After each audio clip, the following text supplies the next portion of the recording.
This is College Matters from the Chronicle. Today, it's the women's studies, but tomorrow, is it climate science or, something else? What is the red line here? Where do these things end? And so much is just left unresolved. In an escalation of higher education's culture wars, several public universities in Texas are now restricting what professors can teach about hot-button topics. At Texas A&M University, a system-wide crackdown on courses related to, quote, race and gender ideology is well underway. Courses on religion, culture, and even readings from Plato have all been singled out for scrutiny or elimination. All of this is happening at the behest of Texas A&M's politically appointed Board of Regents, whose members say they're concerned about professors indoctrinating students with liberal ideas. But what really happens at a university when censorship becomes policy? We'll talk about that today with my colleague Jasper Smith, a reporter at the Chronicle of Higher Education who has been reporting on these issues.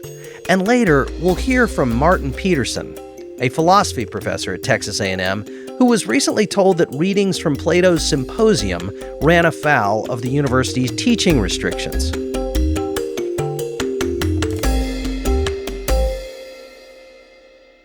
Jasper, welcome to College Matters. Thanks for having me, Jack. So you and Megan Zanies, a colleague of ours, recently did a deep dive into how this new policy at Texas A&M is taking shape. Tell me a little bit about the context, though. How did we get into a position where a public university is purging courses from its catalog? Yeah, that's a great question. And I think to begin, we really have to take a step back and look at this national debate over diversity, equity, inclusion initiatives. For the last 3 years, colleges and universities have kind of found themselves in the throes of this anti-DEI movement from state lawmakers, governors, even the president, to ban any initiative that they feel on its face may be exclusionary. So as a result of that, these state lawmakers have introduced bills and passed laws that have banned things like diversity initiatives, cultural centers like the Black Student Center. They have banned hiring initiatives that would diversify their faculty and have even prohibited universities from hiring diversity officers and staffing diversity offices, which are these administrative offices that host a range of events and programs to support marginalized or minority students. And there are already quite a few laws in Texas that ban quite a few aspects of DEI. But what we're seeing at Texas A&M University really goes beyond what's required by those state laws. And we're kind of seeing the start of the anti-DEI movement progress into course curriculum. And so late last year, the university's Board of Regents passed a policy restricting the teaching of what they call race and gender ideology. And so now no core classes can advocate on race or gender ideology. And they've also limited exemptions to the policy to only non-core curriculum or graduate level classes. And so to ensure compliance with this policy restricting race and gender, the university undertakes this massive course review process. They review more than 5,000 courses to make sure that faculty are not advocating on topics of race or gender or sexuality. And so what that means is that no one can teach that one race is superior to another or that one sexuality is superior to another, and that students, typically white students, are not being made to feel uncomfortable about their identity in the classroom. So our new reporting really shows kind of a scramble to comply with the system policy just weeks before the start of the spring semester. And so in email exchanges, we see faculty, department heads, senior administrators trying to make sense of this policy. And it just leads to widespread confusion about what is and isn't in violation. Yeah, it seems like a wild undertaking. They looked at something like 5,000 course syllabi. You mentioned the Board of Regents. So the Board of Regents, these are politically appointed people, and they are the ones who are sort of pushing this policy that you say goes beyond anything they legally have to do, putting these restrictions on race and gender ideology, as they call it. Tell me a little bit more about who these people are.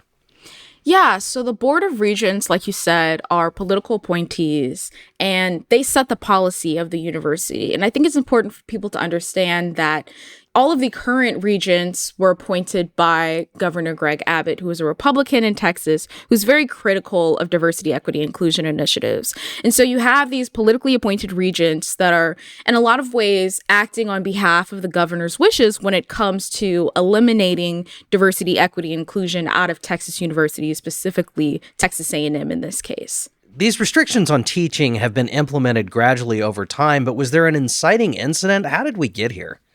Things really came to a boil at Texas A&M when the university fired Melissa McCall, who was a lecturer who was caught on camera kind of arguing with the student about a lesson tied to gender identity in a children's literature course. And so, this clip goes viral on social media and it sparks a huge controversy for the university. Conservatives get on social media, including, state representatives, even the governor, and they call for McCall's termination. And so this creates a lot of pressure, not just for the university, but also for its president, Mark Welsh. And he later resigns.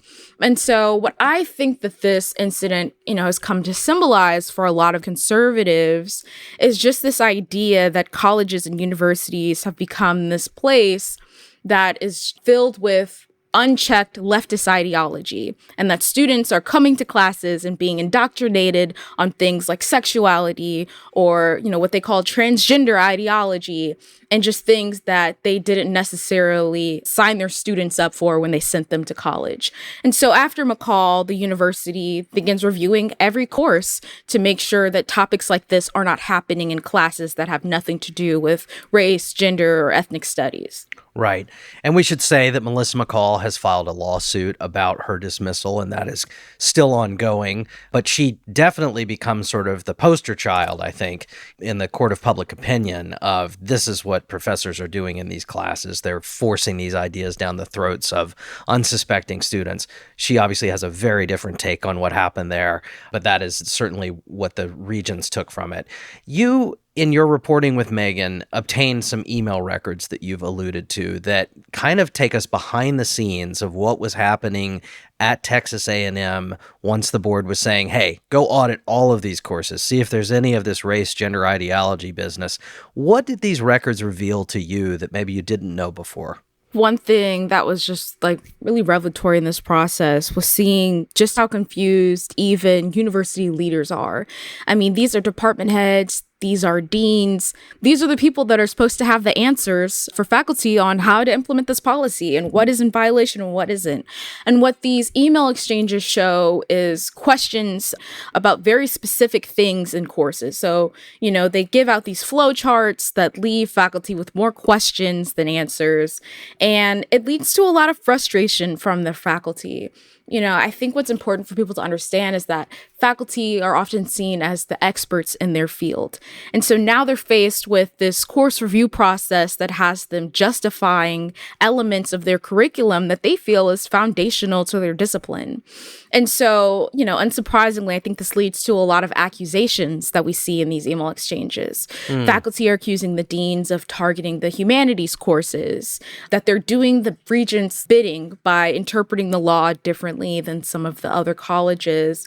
And most importantly, they're accusing, some of these senior leaders of just casting a really wide net on what is a violation in instances where these faculty argue they aren't even advocating. So why are they being implicated, in this process? Jasper, there's an interesting dynamic that you have mentioned and that I took from your story and other reporting on this, which is that everybody is going a little bit further than they have to.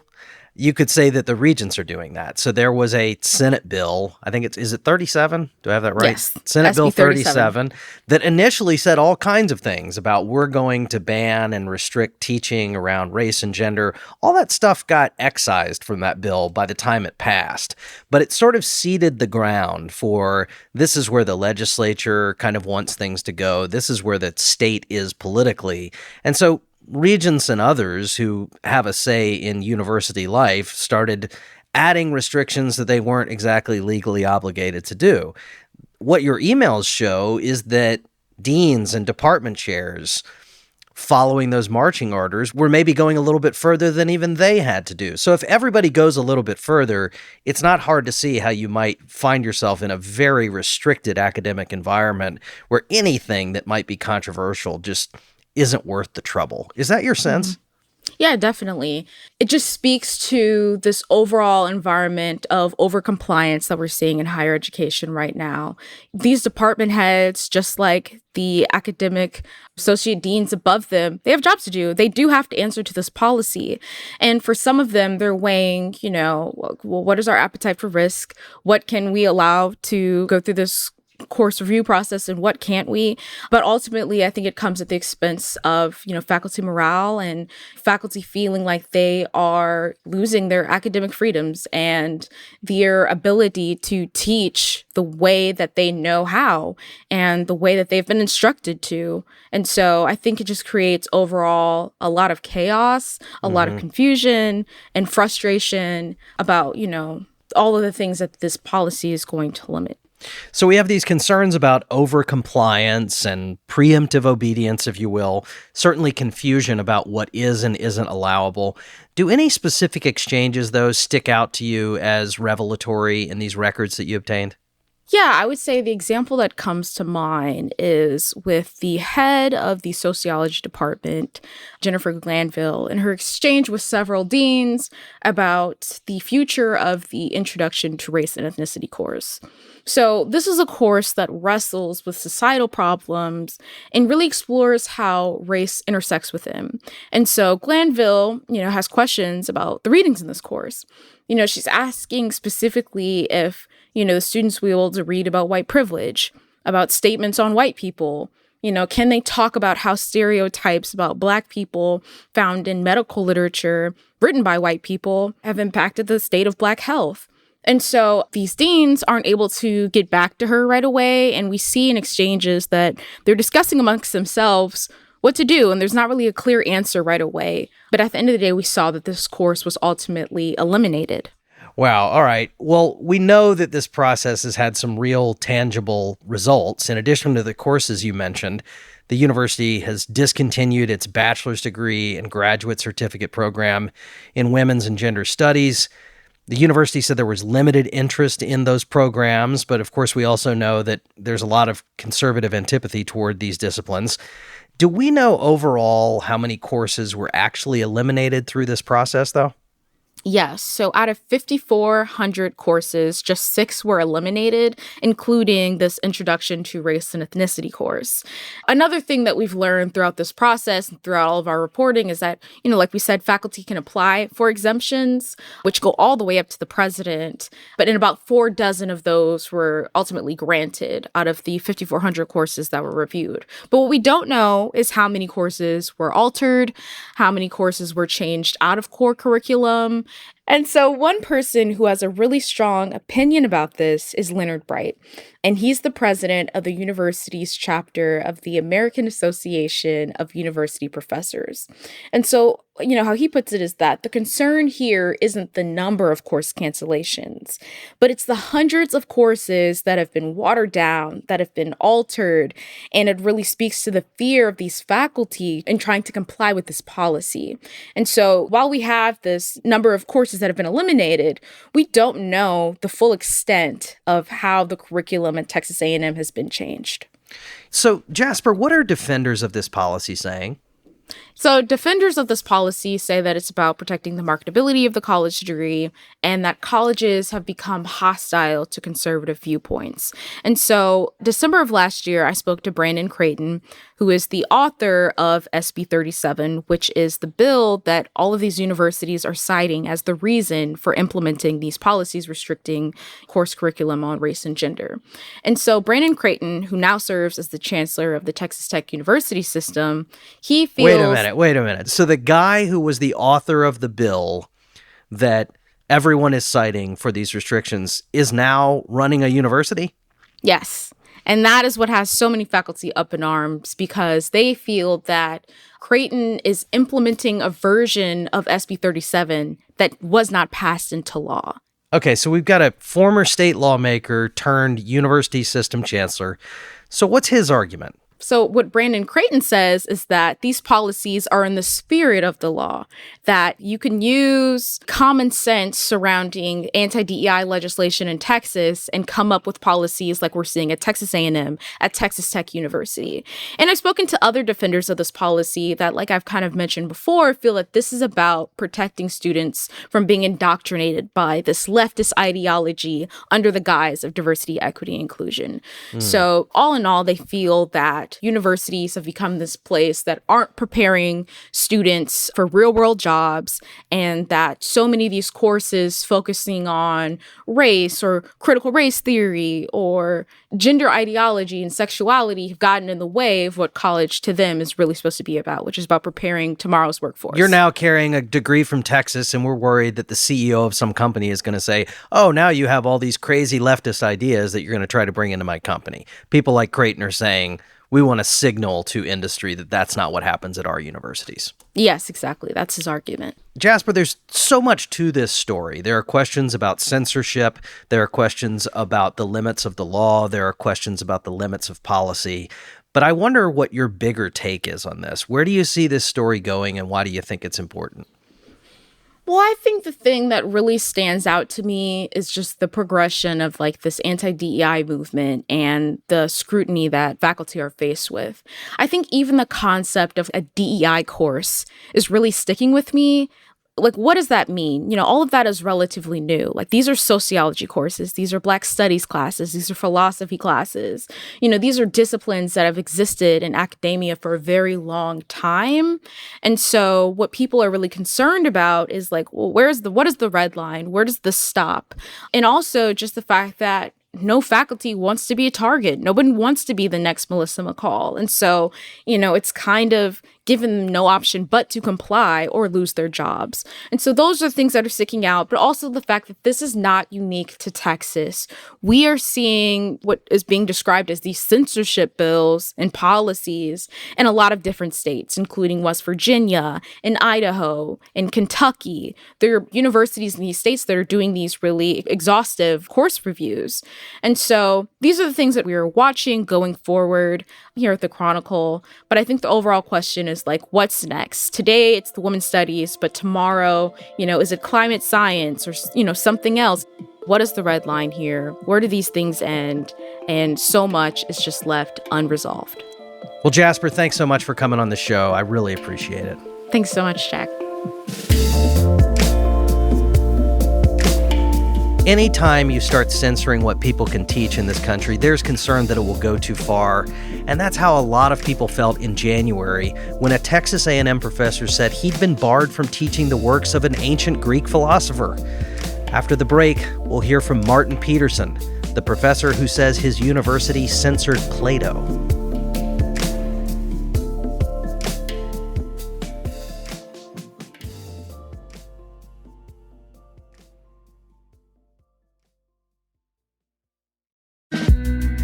If you're trying to keep up with new academic books, you already know the problem.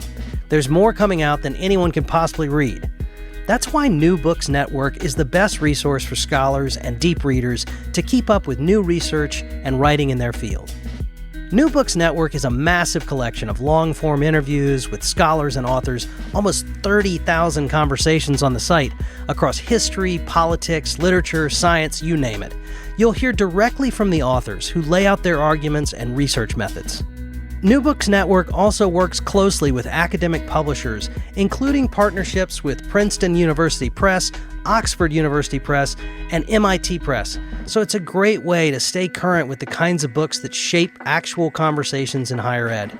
If you want a smart, efficient way to discover books worth taking seriously, go to newbooksnetwork.com. That's newbooksnetwork.com.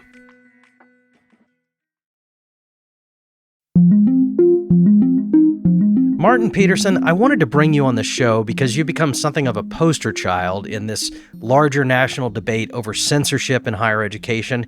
You're a philosophy professor at Texas A&M, and your story became national news this winter when you were told you couldn't teach readings from Plato. Tell us how this all unfolded. Well, that's a long story. I'm the chair of Academic Freedom Council at A&M. That's a university committee, and I felt that I had an obligation to speak up. If I can't speak up, no one can. So I submitted my syllabus for my philosophy course for a mandatory censorship review, and to my surprise, they told me that I couldn't teach Plato in my philosophy course. I wasn't very surprised that I wasn't allowed to talk about some of the other topics I wanted to discuss, but Plato was just outrageous. And apparently lots of others also found that a little bit strange. But Plato talks about gender identity in one of his books. He says that same-sex relationships, that's perfectly normal, that's nothing to be ashamed of, etc. He suggests that there might be more than 3 genders, and that seems to be relevant to discuss with students in a course on contemporary moral issues. So one issue I wanted to talk about in my course is gender issues, ethical issues related to gender. And people have strong feelings. I don't advocate any particular position. I present arguments for and against various views. I present alternative viewpoints. But being told that I cannot even discuss the topic and not ask my students to read Plato is, of course, absurd. And I think everyone understands that, even the university administrators, but they don't dare to do the courageous thing and ignore the policy.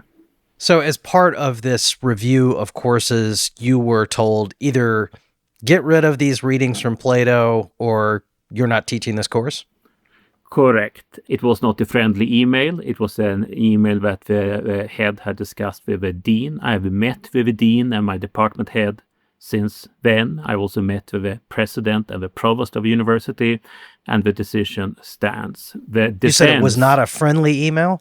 It was not a friendly email, no. And they have not been particularly friendly, but they have not made any threats. So they have been treating me well. I cannot complain about anything except the fact that I'm not allowed to teach Plato, but I do believe that I have a right to teach Plato if I'm a philosophy professor. What made it unfriendly?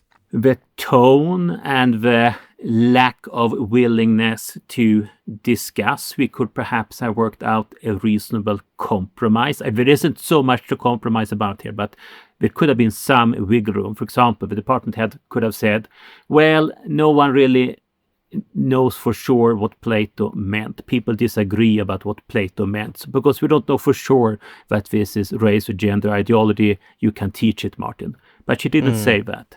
When you were told to get rid of these readings, what did you ultimately do? I decided to replace the lectures on Plato with lectures on free speech and academic freedom. So I had a law professor from UT Austin as a guest lecturer who explained the legal situation and basically asked, where's the lawsuit? And then I gave a lecture myself on John Stuart Mill on freedom, his defense of free speech.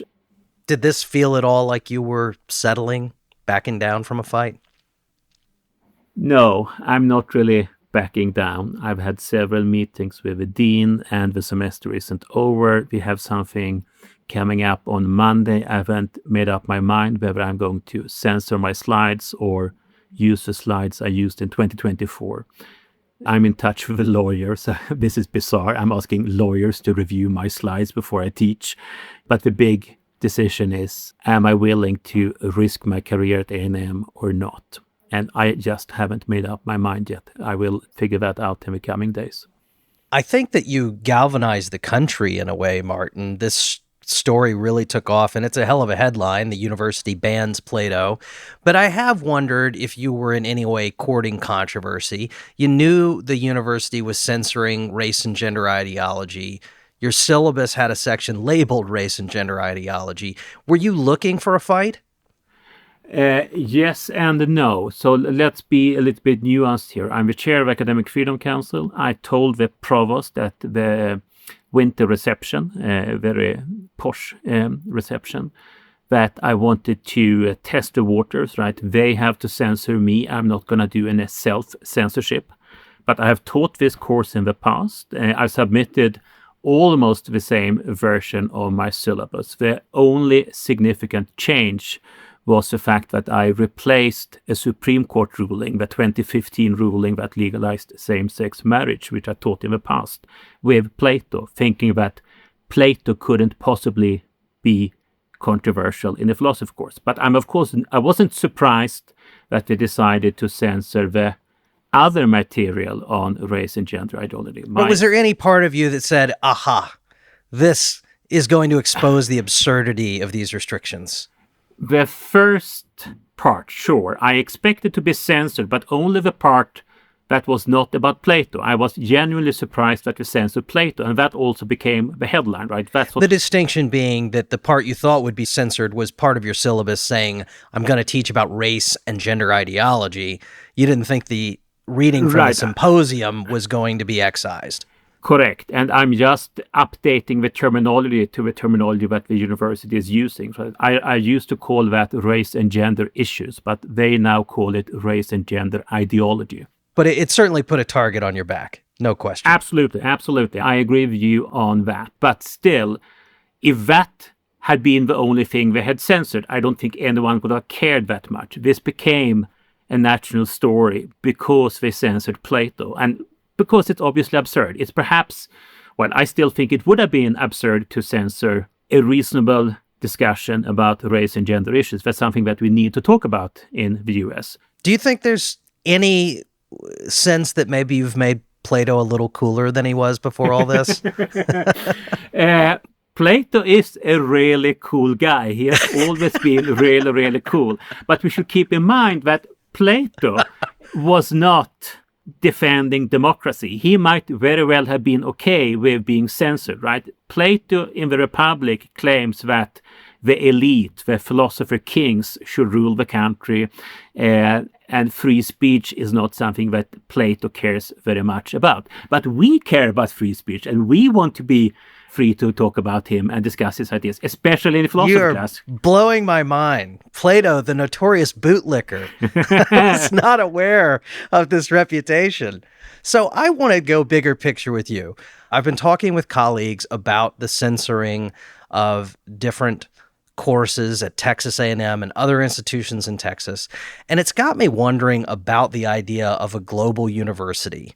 Universities, particularly research universities, like to recruit from around the country, around the world. They're looking for people to bring their ideas and their cultures into the institution. Historically, that's been the case. Now I have a strong sense that faculty at public universities, particularly in red states, are being asked to assimilate to the cultures and politics of their states. Do you think that's true? What do you make of that? I do believe that is true in Texas. So Greg Abbott, the governor, has said that he wants us to recruit from the state of Texas. We cannot hire international faculty anymore because an H-1B visa costs $100,000. We can't afford that. But also recruiting people from other states seems to be a little bit problematic. Ideally, we should hire Texans in Texas. I like the state of Texas. It's a great state. But of course, that is not really realistic at the university because we want to hire the best experts. We are looking for someone who teaches topic X and does research on topic X. And it's very unlikely that that person will always be available in Texas. But do you see this as a philosophical shift? We used to want people who were bringing an outside perspective. Now we'd like somebody to be like us. I think America has changed. I've just lived in the US for 12 years. It's a great country, but it was a different country in 2014 when I arrived. I became a citizen in August as a kind of precautionary measure. I had a green card for many years. I was happy with my green card. I felt I didn't have to be fully responsible for all the crazy politics. I was just living in the country as a permanent resident. Now I am fully responsible, and that's part of the reason why I'm willing to speak up. I get to vote. I'm a citizen. I should do something about what I consider to be absolutely crazy. You've put yourself out there, though, and we know that this environment is somewhat toxic. Have you received any backlash, nasty emails, that sort of thing?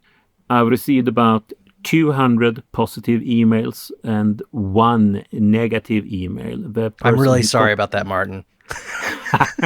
Well, no, I've woken up with a smile every day this semester. This has been the best semester ever for me because I finally get to, make a point. I couldn't foresee that this would happen. It wasn't a planned stunt, but it happened, and it's great that people are talking about things that we do really have to discuss. So I'm glad that the discussion is happening.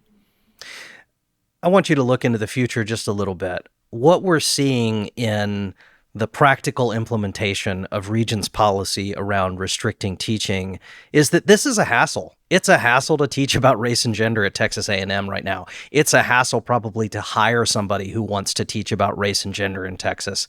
I can see an overworked professor or dean saying, you know what, forget it. I'll teach something else. Is that where this is headed?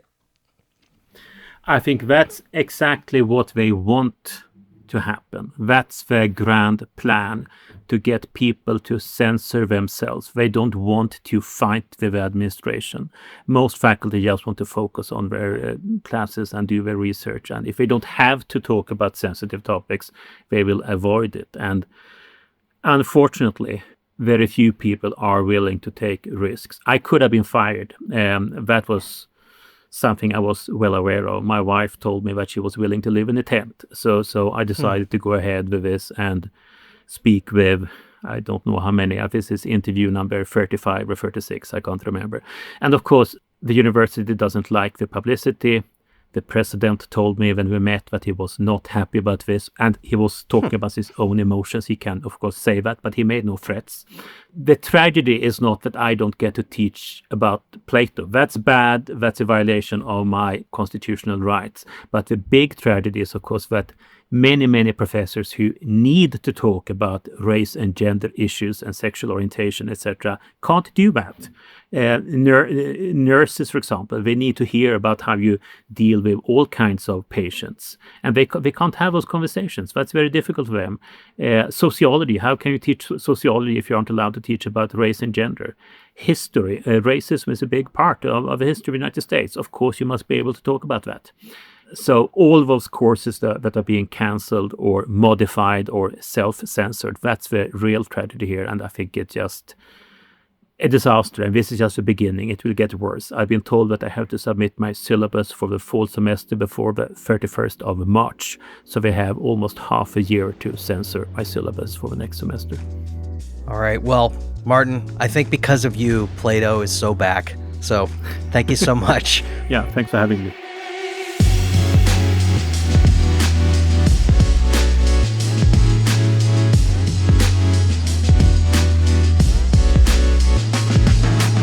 College Matters from the Chronicle is a production of the Chronicle of Higher Education, the nation's leading independent newsroom covering colleges.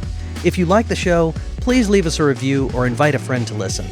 And remember to subscribe on Apple Podcasts, Spotify, or wherever you get your podcast so that you never miss an episode. You can find an archive of every episode, all of our show notes, and much more at chronicle.com/College Matters. If you'd like, drop us a note at collegematters@chronicle.com. We are produced by Rococo Punch. Our Chronicle producer is Fernanda Zamudio Suarez. Our podcast artwork is by Cottrell Thomas.